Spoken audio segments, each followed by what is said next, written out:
ದಿನವನ್ನ ನಾವು ಕಳೆದು ವಾರದ ಮೊದಲನೆಯ ದಿನಕ್ಕೆ ಕಾಲಿಟ್ಟಿದ್ದೇವೆ. ದೇವರು ನಮ್ಮನ್ನ ಕಾಪಾಡಿದ್ದಾರೆ, ಮತ್ತೆ ನಮಗೆ ಆರೋಗ್ಯವನ್ನ ಕೊಟ್ಟು ಸಹ ದೇವರು ಕಾಪಾಡ್ಕೊಂಡು ಬಂದಿದ್ದಾರೆ. ದೇವರಿಗೆ ಕೃತಜ್ಞತೆಯನ್ನ ಸಲ್ಲಿಸುವುದು ಬಹಳಷ್ಟು ಯುಕ್ತವಾಗಿದೆ. ಕನ್ನಡ ಅಂತಾರಾಷ್ಟ್ರೀಯ ಸಭಾ ಶಾಲೆಗೆ ಕೂಡಿ ಬಂದಿರತಕ್ಕಂತ ಎಲ್ಲಾ ಬೋಧಕರಿಗೂ, ಹಿರಿಯರಿಗೂ, ಸಹೋದರ ಸಹೋದರಿಯರಿಗೂ ಯೇಸು ಕ್ರಿಸ್ತನ ಸುಮಧುರ ನಾಮದಲ್ಲಿ ಬೋಧಕರಾದ ಎಂ ರಾಜುರವರ ಪರವಾಗಿ ತಮ್ಮೆಲ್ಲರನ್ನು ಪ್ರೀತಿ ಪೂರ್ವಕವಾಗಿ ಆಹ್ವಾನಿಸುವಂತವಳಾಗಿದ್ದೇನೆ. ಈ ಸಮಯದಲ್ಲಿ ಸಹೋದರ KP ರವಿ ಬಳ್ಳಾರಿಯವರು ನಮ್ಮನ್ನ ಪ್ರಾರ್ಥನೆಯಲ್ಲಿ ಮುನ್ನಡೆಸಲು ವಿನಂತಿಸ್ತೇನೆ. ಪ್ರಾರ್ಥಿಸೋಣ. ಭೂಮಿ ಆಕಾಶವನ್ನು ಸಮುದ್ರ ಸಮಸ್ಯೆಯನ್ನು ಸೃಷ್ಟಿ ಮಾಡಂತ ನಮ್ಮ ತಂದೆ ನಾಮಕ್ಕೆ ಕೋಟ್ಯಾನ್ ಕೋಟಿ ವಂದನೆ ಸಲ್ಲಿಸ್ತೇವಪ್ಪ ತಂದೆ. ಸಬತ್ತಿನನ್ನು ಆಚರಿಸಿಕೊಂಡು ಮತ್ತೆ ವಾರ ಮೊದಲ ದಿನ ಕಲಿತೇವೆ ಸ್ವಾಮಿ. ನಮ್ಮನ್ನೆಲ್ಲ ಇಲ್ಲಿವರೆಗೆ ಕಾಪಾಡೋದಕ್ಕಾಗಿ ನಿಮ್ಗೆ ಸೋತ ಹೇಳೋನಾಗಿದೆ ಸ್ವಾಮಿ. ಸಾಯಂಕಾಲ ವೇಳೆಯಲ್ಲಿ ನೀವು ವಾಕ್ಯ ಕೇಳ್ಕೊಂಡ ಪ್ರತಿಯೊಬ್ಬರನ್ನು ಆಶೀರ್ವದಿಸ್ಬೇಕಂತ ಕೇಳೋದು. ಈ ಭಾಗ್ಯ ಎಷ್ಟೋ ಜನಕ್ಕೆ ಇಲ್ಲ ಸ್ವಾಮಿ, ನಮಗೆ ಒದಗಿಸ್ಕೊಟ್ಟಿದ್ದಕ್ಕಾಗಿ ನಿಮ್ಗೆ ಸೋತ ಬೆಳೆಸ್ಕೊಂಡು ಪಾರ್ಶ್ವ ರಾಜ್ಯವನ್ನು ಆಶೀರ್ವದಿಸಪ್ಪ. ಸಹಾಯಕರಾಗಿದ್ದಂತ ಸವಿತಾ ಮೇಡಮ್ ಅವರು ಈ ವಾಕ್ಯ ತಿಳಿಸ್ಕೊಡ ಅಂಕಲ್ ಅವ್ರನ್ನು ಆಶ್ವಾಸ ಕೂಡ ಬಂದ ಪ್ರತಿಯೊಬ್ಬರನ್ನು ಆಶ್ವಾಸಬೇಕಂತ ಕೇಳ್ತೇನೆ. ತುಂಬಿದಿಂದ ನಡೆಸ್ತಂದೆ ನಾವು ಕೇಳ್ಕೊಂಡು ತಂದೆ ಅತ್ತ ನಡೆದು ಇನ್ನೊಬ್ರಿಗೂ ಮಾದರಿಯಾಗಿ ಇನ್ನೊಬ್ರಿಗೆ ತಿಳಿಸುವಾಗಿ ಸಹಾಯ ಮಾಡ್ಬೇಕಂತ ಯೇಸು ಕ್ರಿಸ್ತನ ಹೆಸರು ಬೇಡನ ಇದೇನೆ ತಂದೆ, ಆಮೆನ್. ನಮ್ಮನ್ನ ಪ್ರಾರ್ಥನೆಯಲ್ಲಿ ಮುನ್ನಡೆಸಿದ KP ರವಿ ಬಳ್ಳಾರಿ ಸಹೋದರರಿಗೆ ಧನ್ಯವಾದಗಳನ್ನ ಸಲ್ಲಿಸುವಂತಳಾಗಿದ್ದೇನೆ. ಓಕೆ ಸೀತಾ. ಪಾಸ್ಟರ್ ಕೃಪಾ ಆಂಟಿ ರೆಡಿ ಇದ್ದಾರೆ. ಈ ಒಂದು ಸಮಯದಲ್ಲಿ ಹಿರಿಕರಾದ ಕೃಪಾ ಸಾಮೇಲ್ ರವರು ವಿಶೇಷ ಗೀತೆಯೊಡನೆ ದೇವರನ್ನ ಕೊಂಡಾಡುವಂತವರಾಗಿದ್ದಾರೆ. ಕೇಳಿಸ್ತಾ ಇದೆ ವಾಯ್ಸ್ ಸಹಿತ? ಇದೆ. ದೇವ್ರ ಸ್ತೋತ್ರವಾಗ್ಲಿ. ಒಂದು ತೆಲುಗು ಗೀತೆಯನ್ನ ಹಾಡೋಳಾಗಿದ್ದೇನೆ.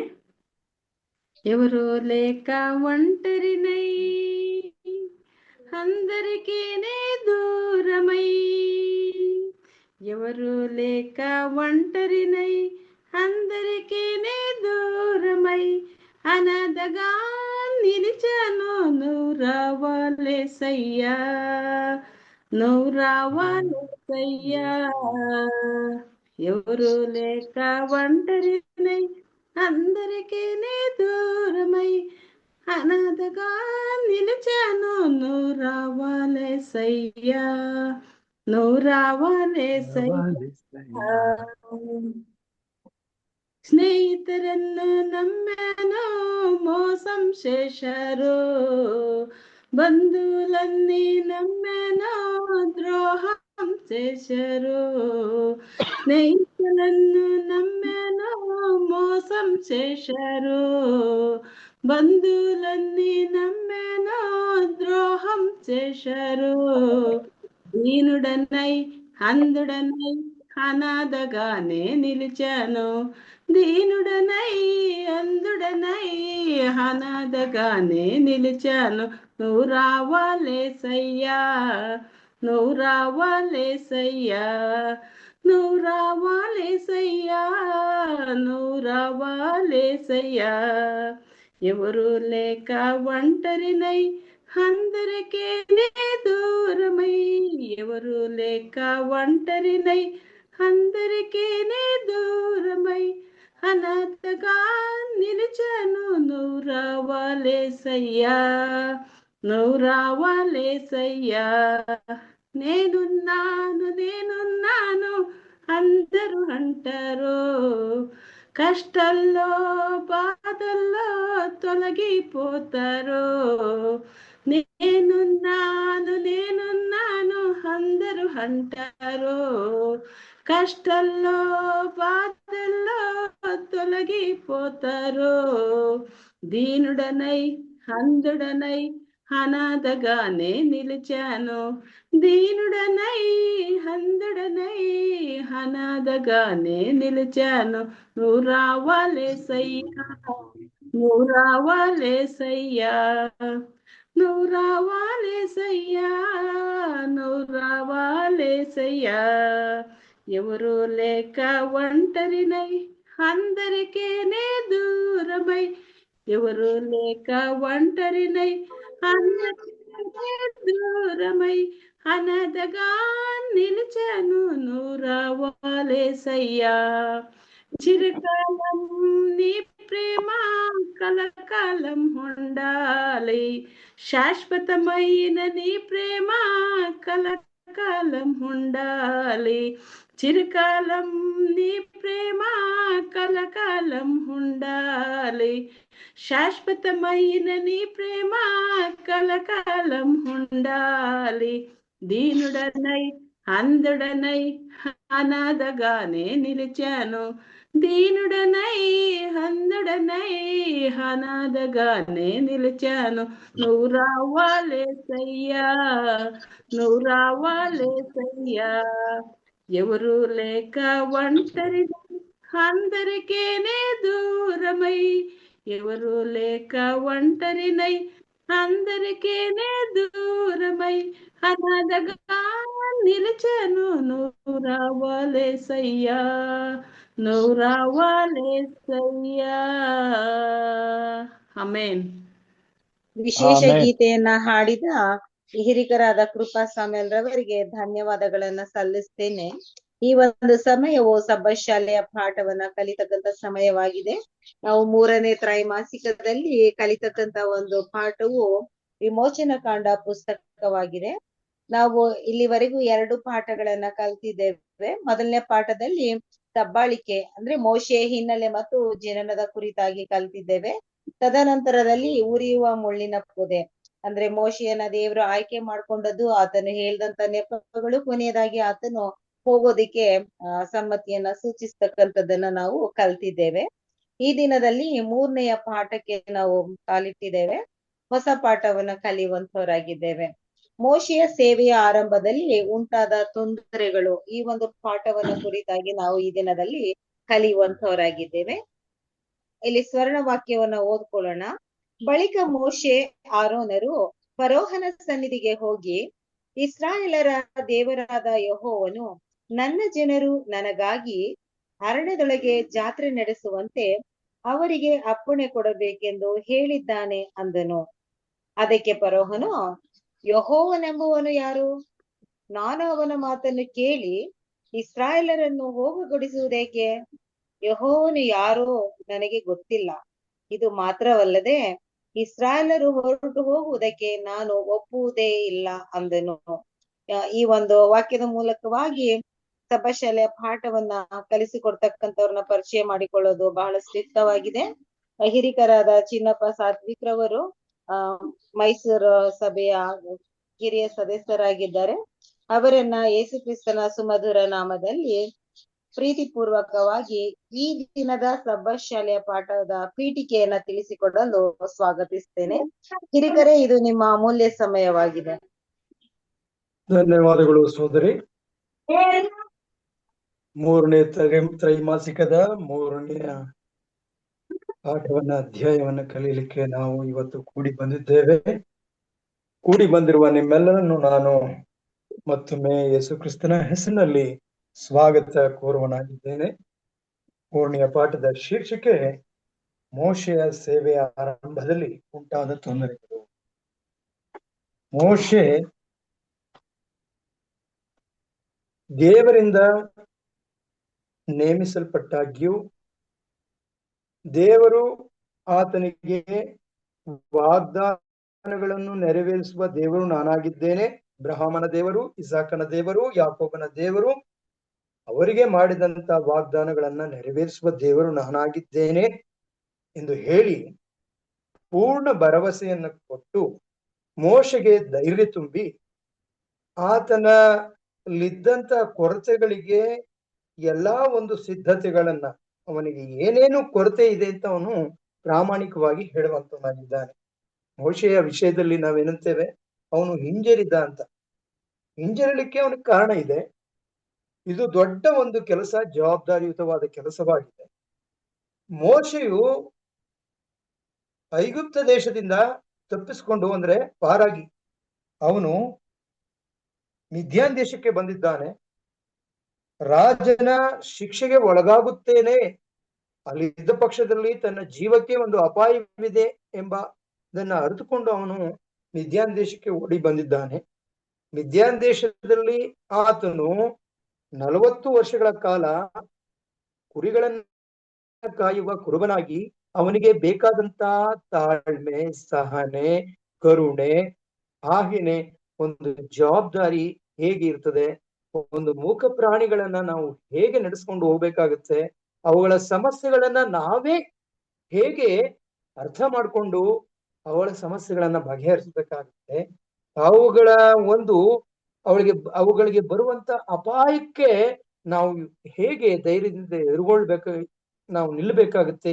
ಇವೆಲ್ಲವನ್ನ ಆತನು 40 ವರ್ಷಗಳ ಕಾಲ ಯಾವ ಐಗುಪ್ತದ ಅರಮನೆಯಲ್ಲಿ ಅವನು ಕಲೀಲಿಕ್ಕೆ ಆಗ್ಲಿಲ್ವೋ ಆ ಅಡವಿಯಲ್ಲಿ ಕಲಿತು ಅವನು ಒಂದು ರೀತಿಯಲ್ಲಿ ಹದಗೊಂಡಿದ್ದನು. ಕಾಲದಕ್ಕೆ ಆತನಿಗೆ ಇವಾಗ 80 ವರ್ಷಗಳಾಗಿವೆ. 80 ವರ್ಷದ ಹಿರಿಯ ವಯಸ್ಸಿನ ವ್ಯಕ್ತಿ ಮೋಶೆಗೆ ದೇವರು ಕಾಣಿಸ್ಕೊಂಡು ಈ ಕೆಲಸವನ್ನು ಒಪ್ಪಿಸುವಾಗ ಅವನಲ್ಲಿದ್ದಂತಹ ಕೊರತೆಗಳು, ಆ ಕೊರತೆಗಳ ಒಂದು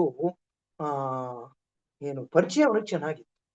ಅವನಿಗೆ ಏನು ಸಾಧ್ಯ ಇಲ್ಲ, ಅವನ ಕೊರತೆಗಳೇನು, ಅವನಲ್ಲಿ ಏನು ಬಲಹೀನತೆಗಳಿವೆ ಅನ್ನೋದನ್ನ ಅವನ ಮನಗಂಡವನಾಗಿ ದೇವರ ಮುಂದೆ, ದೇವರೇ ನಾನು ಎಷ್ಟರವನು ಅಂತ ತನ್ನನ್ನು ತಾನು ಹೇಳ್ಕೊಳ್ಳೋದಂತೆ, ದೇವರೇ ನಿನ್ನನ್ನ ನಾನು ಹೇಗೆ ಅಲ್ಲಿ ಪರಿಚಯಿಸ್ಲಿ, ನೀನೇ ಕಳಿಸ್ಕೊಟ್ಟಿದ್ಯಾ ಅಂತ ಅವ್ರಿಗೆ ಹೇಗೆ ಹೇಳ್ಕೊಡ್ಲಿ, ಹೀಗೆ ಎಲ್ಲವನ್ನ ಅವನು ತನಗಿದ್ದಂತಹ ಸಮಸ್ಯೆಯನ್ನ, ತನಗಿದ್ದಂತಹ ಈ ಒಂದು ಆರಂಭದಲ್ಲಿ ಅವನಿಗಿದ್ದಂತ ಅಡೆತಡೆಗಳನ್ನ ಅವನೇನ್ ಮಾಡ್ತಾನೆ, ದೇವ್ರ ಮುಂದೆ ಹೇಳ್ಕೊಡ್ತಾನೆ.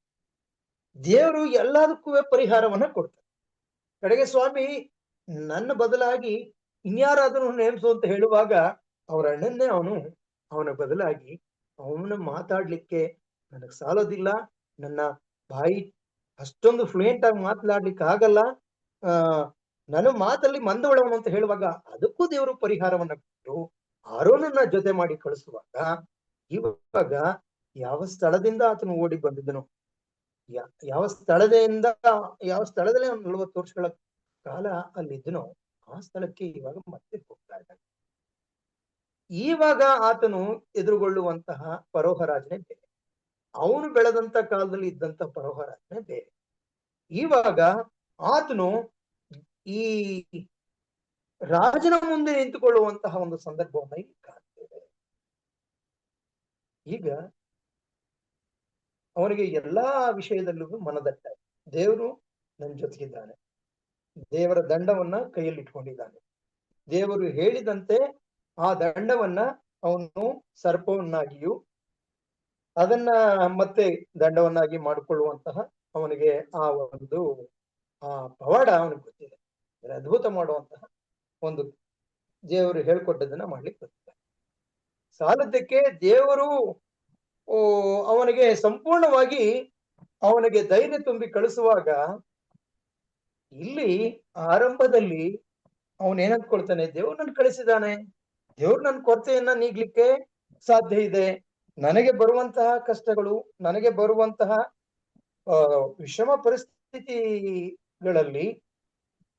ವಿಷಮ ಸ್ಥಿತಿಯಲ್ಲಿ ದೇವರು ನನ್ನ ಜೊತೆಗೆ ಇರೋದ್ರಿಂದ ನಾನು ಎಲ್ಲಾ ವಿಷಯಗಳಲ್ಲೂ ಸರಾಗವಾಗಿ ರಾಜನ ಮುಂದೆ ಹೋರಾಡಿ ಜನರನ್ನ ಬಿಡಿಸ್ಕೊಂಡು ಬರ್ತೀನಿ ಅನ್ನುವಂತಹ ಸಂಪೂರ್ಣವಾದ ಒಂದು ವಿಶ್ವಾಸ ಅವನಲ್ಲಿ ಇರ್ತದೆ. ಇದನ್ನ ನಾವು ಇಲ್ಲಿ ಕಾಣ್ತೇವೆ. ಮೋಶೆಯ ಸೇವೆ ಆರಂಭದಲ್ಲಿ ಉಂಟಾದ ತೊಂದರೆಗಳು ಅಂತ ನಾವು ನೋಡುವಾಗ ಅವನಿಗೆ ಏನ್ ತೊಂದರೆ ಆಯ್ತು ಅಂತಂದ್ರೆ, ಏಕಾಏಕಿ ಅವನಿಗೆ ಆ ತೊಂದರೆ ಆಗಿದ್ರೆ ಅವನು ಹೋಗಿ ಆ ತೊಂದರೆಗಳನ್ನ ಅನುಭವಿಸಿದ್ರೆ ಅವನಿಗೆ ಅಷ್ಟೊಂದು ಘಾಸಿ ಆಗ್ತಾ ಇರ್ಲಿಲ್ಲ. ಇವಾಗ ಅವನು ಯಾಕೆ ಘಾಸಿ ಆಗಿದ್ದಾನೆ ಅಂತಂದ್ರೆ, ಅವನಾಗ್ಲಿ ಜನರಾಗ್ಲಿ ಯಾಕೆ ಇದು ಎಷ್ಟು ಕಷ್ಟದ ವಿಷಯ ಅಂತ ಅಂದ್ಕೊಳ್ತಾ ಇದ್ದಾನೆ ಅಂತಂದ್ರೆ, ದೇವರು ಕಳಿಸಿದ್ದಾಗ್ಯೂ ದೇವರು ಎಲ್ಲಾ ಒಂದು ಪರಿಹಾರಗಳನ್ನ ಕೊಟ್ಟಾಗ್ಯೂ ಸಹ ತಾನೇ ಭುಜಬಲದಿಂದ ನಾನು ನಿನ್ನನ್ನು ಬಿಡಿಸ್ತೇನೆ ಅಂತ ಹೇಳೋದಾಗ್ಯೂ ಸಹ ಅಲ್ಲಿ ಆರಂಭದಲ್ಲಿ ಸೋತದನ್ನ ನಾವು ನೋಡ್ತಿದ್ದೇವೆ. ಹೇಗೆ ಸೋಲ್ತಾನೆ, ಯಾವ ರೀತಿ ಸೋಲು ಉಂಟಾಗುತ್ತೆ ಅನ್ನೋದನ್ನ ನಾವು ಇಲ್ಲಿ ನೋಡುವಂತದ್ದಾಗಿದೆ. ನೋಡಿ, ನಾವು ಯಾವಾಗ್ಲೂ ಏನಂದ್ಕೊಳ್ತೇವೆ, ಒಂದು ದೇವರನ್ನ ನಂಬ್ಕೊಂಡಾಗ ನಮ್ಮ ಜೀವನವೆಲ್ಲ ಬರೀ ಸಕ್ಸಸ್ಫುಲ್ ಆಗಿರ್ಬೇಕು, ಇದನ್ನ ನಾವು ಬಯಸೋದು. ನಾವು ಪ್ರಾರ್ಥನೆ ಮಾಡೋದು ಇದಕ್ಕೋಸ್ಕರ. ನಾವು ದೇವರಿಗೆ ಒಂದು ಧೇಯರಾಗಿ ನಡ್ಕೊಳ್ಳೋದಕ್ಕೆ ಕೂಡ ಇದನ್ನ ನಾವು ಮನಸ್ಸಿನಲ್ಲಿ ನಿರೀಕ್ಷೆ ಇಟ್ಕೊಂಡು ನಮಗೆ ದೇವರು ಖಂಡಿತವಾಗಿಯೂ ಒಂದು ಸಫಲತೆಯನ್ನ ಕೊಡ್ತಾನೆ, ಯಶಸ್ಸನ್ನ ಕೊಡ್ತಾನೆ ಅನ್ನುವಂತಹ ನಂಬಿಕೆ ನಮ್ಮಲ್ಲಿರ್ತದೆ. ಆದ್ರೆ ಪ್ರಿಯರೇ, ಅದನ್ನ ನಾವು ಹೇಳಬೇಕು ಅಂದ್ರೆ ವಾಸ್ತವವಾಗಿ ಈ ದೇವರ ಕರೀವಿಕೆ ಅನ್ನೋದು ಬರೀ ನಾವು ಏನಾದ್ರೂ ಯಶಸ್ಸನ್ನ ಸಾಧಿಸ್ಕೊಳ್ಳುವಂಥದ್ದು. ಅದಕ್ಕೆ God is not calling us to be successful. ನಾವು ಏನಾದ್ರೂ ಆಗ್ಲಿ ಹೇಗಾದ್ರೂ ಆಗ್ಲಿ ನಾವು ಯಶಸ್ಸನ್ನ ಗಳಿಸ್ಬೇಕು ಅನ್ನೋದಲ್ಲ ದೇವರ ಉದ್ದೇಶ. he calls us to be faithful. ನಾವು ಆತನ ಕರೆಯುವಿಕೆಗೆ ನಂಬಿಗಸ್ತರಾಗಿ ನಡ್ಕೊಳ್ಳುವುದು ಮುಖ್ಯ. ನೋಡಿ, ನಂಬಿಗಸ್ತರಾಗಿ ನಡ್ಕೊಳ್ಳುವುದು ಮುಖ್ಯವಾಗಿರೋದ್ರಿಂದ ಅಲ್ಲಿ ನಾವು ಯಶಸ್ಸನ್ನ ಕಾಣ್ತೇವೆಯೋ ಕಾಣೋದಿಲ್ವೋ, ನಮ್ಮ ನಂತರ ದೇವರು ಯಶಸ್ಸನ್ನ ಇನ್ನೊಬ್ರ ಮುಖಾಂತರ ಕೊಡ್ಬೋದು, ನಮ್ಮ ಜೀವಿತ ಅಲ್ಲಿಗೆ ನಿಂತು ಹೋಗ್ಬೋದು, ಅಲ್ಲಿಗೆ ಸಾರ್ಥಕ ಅಂತ ಆಗ್ಬೋದು. ಮೋಶೆಗೆ ಇದಾಗುತ್ತೆ. ಮೋಶೆ ಅವರ ಕರ್ಕೊ ಬಂದಾಗ್ಯೂ ಸಹ ಆ ಮುಂದೆ ನಡೆಸಬೇಕಾದ ವಿಷಯದಲ್ಲಿ ಅಲ್ಲಿ ಅವನು ನಿಲ್ಬೇಕಾಗುತ್ತೆ. ಮುಂದೆ ಯೆಹೋಶುವ ಆ ಕೆಲಸವನ್ನ ತಗೊಳ್ಳಿ. ಅಂದ್ರೆ ಸಂಪೂರ್ಣವಾಗಿ ಒಬ್ಬ ವ್ಯಕ್ತಿ ಫಲಪ್ರದವಾಗಬೇಕು, ಜಯಪ್ರದವಾಗಬೇಕು, ಅಥವಾ ನಾನು ಸಂಪೂರ್ಣವಾಗಿ ಯಶಸ್ಸನ್ನ ಗಳಿಸಬೇಕು ಅನ್ನುವಂತಹ ಮನಸ್ಸನ್ನ ಇಟ್ಕೋಬಾರ್ದು. ದೇವರು ಆಯಾ ಸಂದರ್ಭದಲ್ಲಿ ಎದುರಾಗುವ ಕಷ್ಟಗಳಿಗೆ ಜೊತೆಯಾಗಿ ನಿಂತು ನಮ್ಮನ್ನ ಕಾಪಾಡ್ತಾನೆ, ನಮ್ಮನ್ನ ನಡೆಸ್ತಾನೆ. ಆಯಾ ಸಂದರ್ಭಗಳಿಗೆ ಹೇಗ್ ಬೇಕು ಅದನ್ನ ನಮ್ಮ ಬಾಯಿಗಳಿಗೆ ಮಾತನ್ನ ಕೊಡ್ತಾನೆ, ನಮಗೆ ಬುದ್ಧಿಗೆ ಜ್ಞಾನ ವಿವೇಕಗಳನ್ನ ನಮ್ಮ ತಲೆಯಲ್ಲಿ ಇಡ್ತಾನೆ ಅನ್ನೋದನ್ನ ನಾವು ಇಟ್ಕೊಳ್ಬೇಕಾಗ್ತದೆ. ಇದಲ್ಲದೆ ನಾವು ಹೀಗೇ ಆಗ್ಬೇಕು, ಹೀಗೇ ಇರ್ಬೇಕು ಅನ್ನುವಂತಹ ಒಂದು ವಾದ ಸಲ್ಲದು. ಹಂಗಂದ್ರೆ ಏನು? We do not believe in fate. ಅದೃಷ್ಟದಲ್ಲಿ ವಿಧಿ ಆಟ ಅಂತ ಇದೆಯಲ್ಲ, ಅದರಲ್ಲಿ ನಾವು ನಂಬಿಕೆ ಇಡುವವರಲ್ಲ. ಆರ್ ಡಿಟರ್ಮಿನೇಷನ್, ಹೀಗೆ ಆಗ್ಬೇಕು, ಹೀಗಾದ್ರೇನೆ ಸರಿ, ಹೀಗಾಗಿಲ್ಲ ಅಂತಂದ್ರೆ ಇದು ದೇವರ ಕೆಲಸ ಅಲ್ಲ ಅಂದ್ಕೋಬಾರ್ದು. ಯಾಕೆ ಅಂತ ಅನ್ಕೊಂಡ್ರೆ, ಆ ಒಂದು ಭರವಸೆ, ಆ ಒಂದು ವಿಶ್ವಾಸದಿಂದ ಬಂದಂತಹ ಮೋಶೆಗೆ ಅಲ್ಲಿ ಏನಾಗುತ್ತೆ ಅಂತಂದ್ರೆ, ಫರೋಹನ ಉತ್ತರದಿಂದ ಅವನು ಖಂಡಿತವಾಗಿ ಅವನಿಗೆ ಹತಾಶೆ ಆಗುತ್ತೆ.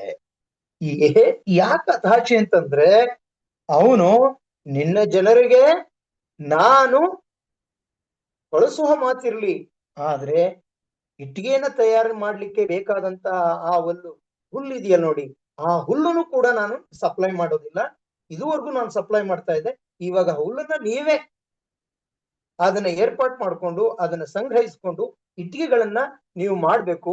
ಇಟ್ಟಿಗೆ ಸಂಖ್ಯೆ ಸ್ವಲ್ಪನೂ ಕಡಿಮೆ ಆಗ್ಬಾರ್ದು. ನೀವು ಎಂದಿನಂತೆ ಎಷ್ಟು ಮಾಡ್ತಾ ಇದ್ರಿ ನಾವು ಹುಲ್ಲನ್ನು ಸಪ್ಲೈ ಮಾಡಿದಾಗ, ಈಗಲೂ ಅಷ್ಟೇ ಮಾಡ್ಬೇಕು ಅಂತ ಹೇಳುವಾಗ ಅವರ ಒಂದು ಪರಿಸ್ಥಿತಿ ತುಂಬಾ ಘೋರವಾಯ್ತು ಅಂತ ಹೇಳ್ತಾರೆ. ಮೋಶೆ ಅಲ್ಲಿ ತನ್ನ ಜನರಿಗೆ ಯಾವುದೋ ಒಂದು ದೊಡ್ಡ ಒಂದು ಭರವಸೆಯನ್ನ ಕೊಟ್ಟು ತಾನು ನಿಮ್ಮನ್ನ ವಿಮೋಚನೆ ಮಾಡ್ಲಿಕ್ಕೆ ಬಂದಿರುವಂತಹ ವ್ಯಕ್ತಿ ಅಂತ ಹೇಳ್ಕೊಳ್ಳುವಾಗ, ಮೋಶೆ ಆ ಒಂದು ಫಲಿತಾಂಶವನ್ನ, ಅಲ್ಲಿ ಆದಂತಹ ಒಂದು ಸನ್ನಿವೇಶವನ್ನ ನೋಡುವಾಗ ಜನರಿಗೆ ಆತನ ಮೇಲಿದ್ದಂತಹ ಒಂದು ಸಂಪೂರ್ಣ ವಿಶ್ವಾಸ ಕುಸಿದು ಹೋಯಿತು. ಯಾಕಂತಂದ್ರೆ, ಇವರು ಶೋಷಣೆಯಿಂದ ನಮ್ಮನ್ನ ಬಿಡಿಸ್ತಾನೆ, ಕಷ್ಟಗಳಿಂದ ನಮ್ಮನ್ನ ಬಿಡಿಸ್ತಾನೆ, ನಮ್ಗೆ ವಿಶ್ರಾಂತಿ ಅನ್ನೋದು ಸಿಗುತ್ತೆ. ಈ ಜೀವನದಲ್ಲಿ ನಮ್ಗೆ ಏನಾಗಿದೆ, ಈ ಒಂದು ದಬ್ಬಾಳಿಕೆ, ಈ ಶೋಷಣೆಯಿಂದ ನಮಗೆ ಬಿಡುಗಡೆ, ವಿಮೋಚನೆ ಉಂಟಾಗುತ್ತೆ ಅಂತ ಅವರು ಆಸೆ ಭರಿತರಾಗಿ ಭರವಸೆ ಉಳ್ಳವರಾಗಿರುವಂತಹ ಸಂದರ್ಭದಲ್ಲಿ ಬಂದಂತಹ ಸನ್ನಿವೇಶವನ್ನ ನೋಡುವಾಗ ಅವರು ಸಂಪೂರ್ಣವಾಗಿ ಮೋಶೆಯ ಮೇಲೆ ವಿಶ್ವಾಸನ ಕಳ್ಕೊಳ್ತಾರೆ. ಸ್ವಾಮಿ ಹೇಳುವಾಗ ಸ್ವಾಮಿಗೆ ಉತ್ತರ ಹೇಳ್ತಾನೆ, ಸ್ವಾಮಿ ನನ್ನ ಜನರೇ ನನ್ನ ಮಾತ್ರ ಕೇಳದೆ ಇರುವಂತಹ ಸಂದರ್ಭದಲ್ಲಿ ಫರೋಹನ ರಾಜನಾದ ಫರೋಹನ್ ನನ್ನ ಮಾತನ್ನ ಹೇಗ್ ಕೇಳ್ತಾನೆ, ಇದು ಹೇಗ್ ಸಾಧ್ಯ ಅಂತ ಹೇಳುವಾಗ ನಾವು ಈ ಸಂದರ್ಭವನ್ನು ಯಾವ ರೀತಿ ಅರ್ಥ ಮಾಡ್ಕೊಳ್ಬೇಕು ಬೇರೆ ಅಂದ್ರೆ, ನಾವು ಅಂದ್ಕೊಂಡ ರೀತಿಲೇ ಆಗ್ಬೇಕು ಅಂತ. ದೇವರಿದ್ದಾನೆ ಅಂತ ಹೇಳುವಾಗ ನಮ್ಮ ಒಂದು ಪಯಣ ಅಥವಾ ನಮ್ಮ ಒಂದು ಟಾಸ್ಕ್ ಏನಿದೆ, ನಮ್ಮ ಕೆಲಸ ಏನಿದೆ, ಆತನು ಕೊಟ್ಟಂತಹ ಒಂದು ಸೇವೆ ಏನಿದೆ, ಅದು ಸಂಪೂರ್ಣವಾಗಿ ಫಲಪ್ರದವಾಗುತ್ತೆ. ನಾವು ಅದ್ರಲ್ಲಿ ಸಫಲರಾಗೋಗ್ತೇವೆ. ಅಂದ್ರೆ it is A bed of roses ಅನ್ನೋ ರೀತಿ ಬರಬಾರ್ದು. ಇದು ಹೂವಿನ ಹಾಸಿಗೆಯಂತೆ ಬಹಳ ಸುಲಲಿತವಾಗುತ್ತೆ ಅನ್ನುವಂತಹ ತೀರ್ಮಾನ. 40 ವರ್ಷಗಳ ಕಾಲ ಆತನು ಅಡವಿಯಲ್ಲಿ ಆ ಕುರಿಗಳನ್ನ ಮೇಯಿಸಿ ಅವನೇನ್ ಕಲ್ತ್ಕೊಂಡಿದ್ನೋ ಅದು ಇನ್ನೂ 40 ವರ್ಷಗಳ ಕಾಲ ಆತನು ಜನರನ್ನ ನಡೆಸುವ ಕುರುಬನಾಗಿ ಇಲ್ಲಿ ಕೆಲಸ ಮಾಡ್ಬೇಕಾಗಿದೆ. ಜನರನ್ನ ನಡೆಸುವ ಕುರುಬನಾಗಿ ಕೆಲಸ ಮಾಡ್ಬೇಕಾಗಿದೆ. ಜೊತೆಗೆ ದೇವರ ಇರುವಿಕೆಯನ್ನ ಅಥವಾ ಅಸ್ತಿತ್ವವನ್ನೇ ಪ್ರಶ್ನಿಸುವ ರಾಜನ ಎದುರಿಗೆ ಇದನ್ನೇ ಕೆಲಸ ಮಾಡ್ಬೇಕಾಗಿದೆ. ಇದನ್ನ ನಾವು ಇಲ್ಲಿ ಆರಂಭದಲ್ಲಿ ಆತನಿಗೆ ಉಂಟಾದ ಒಂದು ತೊಂದರೆಯನ್ನ, ಆ ಒಂದು ಪರಿಸ್ಥಿತಿಯನ್ನ ನಾವು ನೋಡುವರಾಗಿದ್ದೇವೆ. ಐಗುಪ್ತ ದೇಶ ಹೇಳಿ ಕೇಳಿ ಅದೊಂದು ಯಾವ ತರದ ಒಂದು ದೇಶವಾಗಿತ್ತು ಅಂದ್ರೆ, ಇವಾಗ ಫ್ರಾನ್ಸ್ ಇದೆ, ದೇವರ ಅಸ್ತಿತ್ವವನ್ನ ಪ್ರಶ್ನಿಸುವಂತಹ ಫ್ರಾನ್ಸ್ ಹೇಗಿದೆಯೋ ಹಾಗೆ ಐಗುಪ್ತ ದೇಶ. ದೇವರು ಯಾರು, ಯೆಹೋವನೆಂಬುವವನು ಯಾರು ನನಗ್ ಗೊತ್ತಿಲ್ಲ, ಅವನಿಗೆ ಯಾತಕ್ಕೋಸ್ಕರ ನಾನು ನಿಮ್ಮನ್ನ ಬಿಡ್ಬೇಕು, ನೀವು ಸೋಂಬೇರಿಗಳಾಗಿದ್ದೀರಿ, ನೀವು ಕೆಲಸ ಮಾಡ್ಲಿಕ್ಕೆ ಇಷ್ಟಪಡ್ತಾ ಇಲ್ಲ, ಹೇಗೂ ನನ್ನಿಂದ ತಪ್ಪಿಸ್ಕೊಂಡು ಹೋಗಿ ನೀವು ನಿಮ್ಮ ದೇವರನ್ನ ಆರಾಧಿಸ್ತೀನಿ ಅನ್ನೋ ನೆಪ ಮಾಡ್ತಾ ಇದ್ದೀರಾ, ದೇವರು ಯಾರು, ಯೆಹೋವನೆಂಬನು ಯಾರು ಅಂತ ಪ್ರಶ್ನೆ ಕೇಳಿದವನು ಅನೇಕ ಇರ್ಬೋದು. ಆದ್ರೆ ಐಗುಪ್ತ ದೇಶದಲ್ಲಿ ಫರೋಹ ರಾಜ ಒಬ್ಬ ದೊಡ್ಡ ಅಧಿಕಾರಿ ಉಳ್ಳವನಾಗಿ, ಅಧಿಕಾರನಾಗಿ ದೇವರಿಂದ ಬಂದಿದೆ ಅನ್ನೋದನ್ನ ಅರ್ಥ ಮಾಡ್ಕೊಳಕ್ಕಾಗದೆ ತನ್ನನ್ನ ತಾನು ಹೆಚ್ಚಿಸ್ಕೊಂಡು ದೇವರ ಅಸ್ತಿತ್ವವನ್ನೇ ಅಲ್ಲಗಳೆಯುವಂತಹ ಪರಿಸ್ಥಿತಿಯನ್ನ ನೋಡ್ತೇವೆ. ಇದು ಯಾವುದು ಅಂದ್ರೆ ದೇವರನ್ನು ನಂಬದೇ ಇರುವಂತಹ ನಾಸ್ತಿಕ ವಾದ ಅಲ್ಲಿ ಇರ್ತದೆ. ಇವತ್ತು ನಾಸ್ತಿಕರ ಸಂಖ್ಯೆ ಬಹಳ ಬೇಗ ಏನಾಯ್ತು, ನಾಸ್ತಿಕರ ಸಂಖ್ಯೆ ಬಹಳ ವೇಗವಾಗಿ ಬೆಳೀತಾ ಇದೆ. ದೇವರೇ ಇಲ್ಲ ಅನ್ನುವಂತ ಮಟ್ಟಿಗೆ ಬಂದಿದೆ. ಅಯ್ಯೋ, ಈ ಕಾಲದಲ್ಲಿ ನೀವು ದೇವರ ಬಗ್ಗೆ ಮಾತಾಡ್ತಿರಲ್ಲ, ಈ ಒಂದು 21ನೇ ಶತಮಾನದಲ್ಲಿ ಇಂಥ ಒಂದು ಈ ತಾಂತ್ರಿಕವಾಗಿ ಮತ್ತೆ ವೈಜ್ಞಾನಿಕವಾಗಿ ಇಷ್ಟೊಂದು ಏಳಿಗೆನ ಅಭಿವೃದ್ಧಿಯನ್ನ ಹೊಂದಿಯೂ ಸಹ, ಇಂಥ ಒಂದು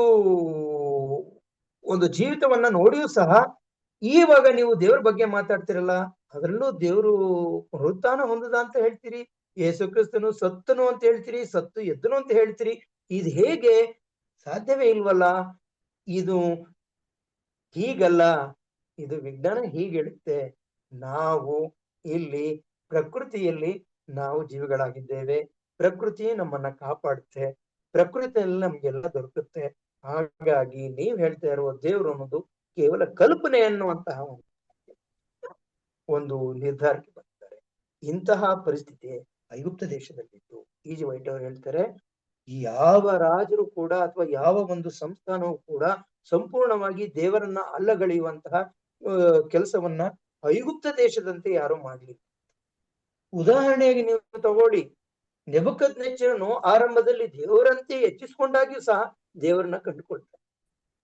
ದೇವರ ಮುಂದೆ ಅವ್ರು ಎಷ್ಟೇ ಅವಿಧೇಯರಾಗಿ ನಡ್ಕೊಂಡ್ರು ದೇವರ ಇರುವಿಕೆಯನ್ನ ಅಲ್ಲಗಳಿತಾ ಇರಲಿಲ್ಲ. ಆದ್ರೆ ಇಲ್ಲಿ ಫ್ಯಾರೋಗಳು ಯಾವ ಮಟ್ಟದಲ್ಲಿದ್ದಾರೆ ಅಂದ್ರೆ ದೇವರ ಇರುವಿಕೆಯನ್ನೇ, ದೇವರ ಅಸ್ತಿತ್ವವನ್ನೇ ಪ್ರಶ್ನೆ ಮಾಡಿ ಯೆಹೋವನೆಂಬುವನು ಯಾರು, ನಾನು ಯಾಕೆನೆ ಆತನಿಗೆ ವಿಧೇಯನಾಗಿರಬೇಕು, ನನಗೆ ಗೊತ್ತಿಲ್ಲ, ನಾನು ನಿಮ್ಮ ಕಳಿಸ್ಲಿಕ್ಕೆ ಆಗಲ್ಲ ಅನ್ನುವಂತಹ ಮಾತನ್ನ ಇಲ್ಲಿ ಆಯ್ತಾ ಪ್ರಿಯರೇ. ಹಾಗೇನೆ ನಾವು ಇಲ್ಲಿ ಏನ್ ಕಲ್ತುಕೊಳ್ಬೇಕಾಗಿದೆ ಅಂತಂದ್ರೆ, ನಾವು ಮಾಡುವಂತದ್ದೆಲ್ಲವೂ ದೇವರ ಸಹಾಯದಿಂದ ನಾವು ಮಾಡ್ತಾ ಇದ್ದೇವೆ, ದೇವರು ನಮ್ ಜೊತೆಗಿದ್ದಾನೆ, ಹಾಗೆ ಎಲ್ಲಾ ಸಂದರ್ಭಗಳಲ್ಲೂ ನಮ್ಗೆ ಯಶಸ್ಸು ಸಿಕ್ಕೇ ಸಿಗುತ್ತೆ ಅನ್ನುವಂತ ಪ್ರಶ್ನೆ ಬರೋದಿಲ್ಲ.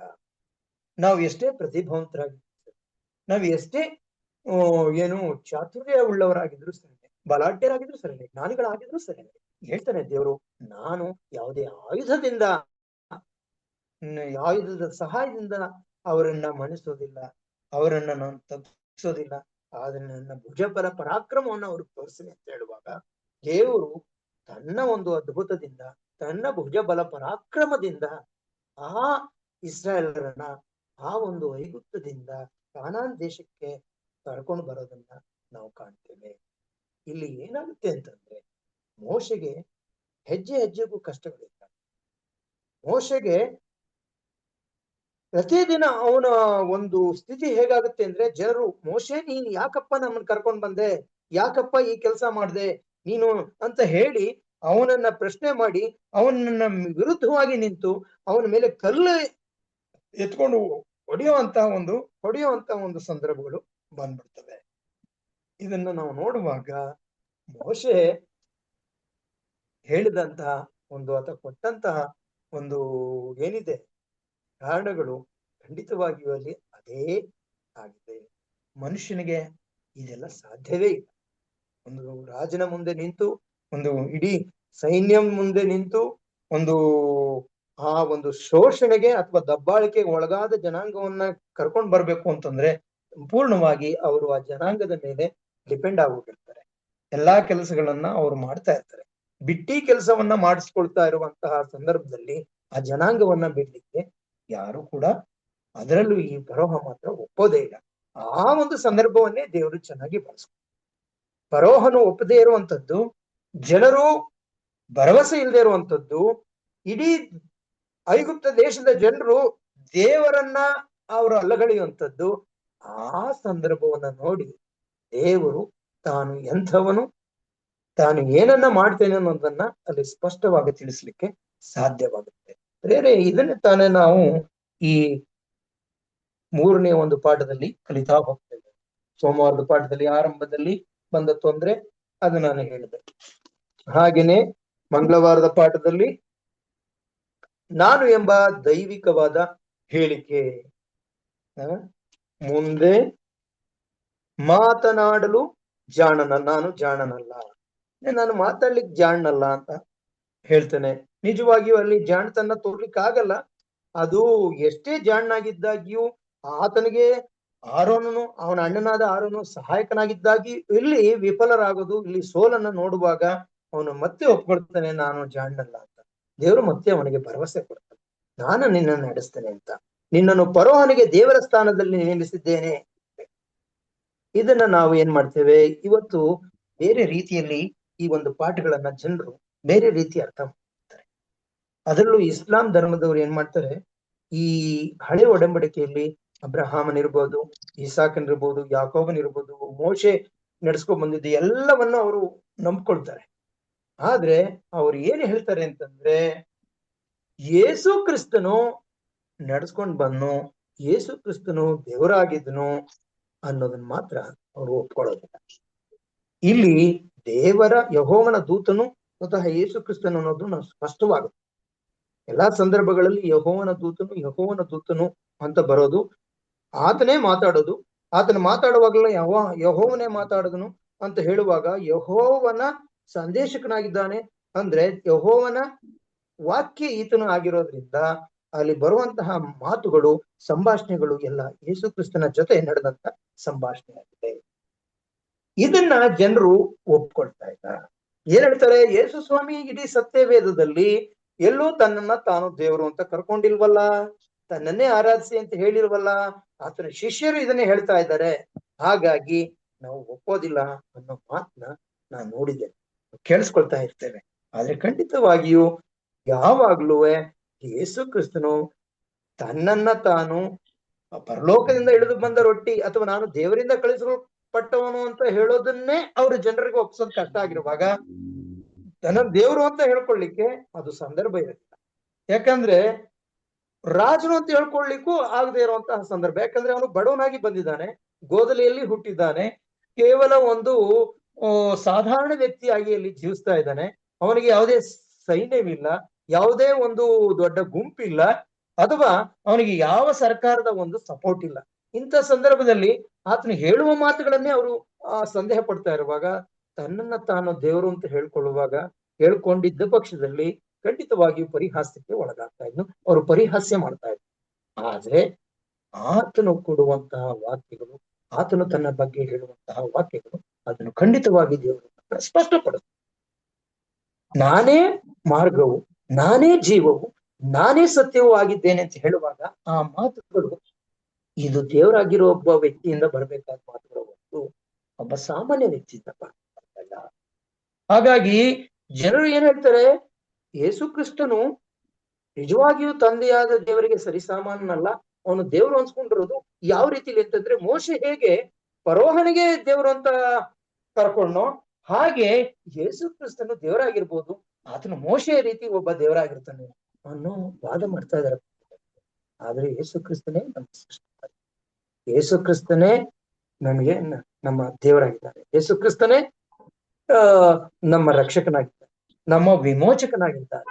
ಆತನೇ ನಮ್ಮನ್ನು ಕಾಯುವಂತವನು, ಕಾಪಾಡುವಂತವನು, ನಮಗೋಸ್ಕರ ತನ್ನ ಪ್ರಾಣ ಕೊಟ್ಟವನು ಆಗಿದ್ದಾನೆ.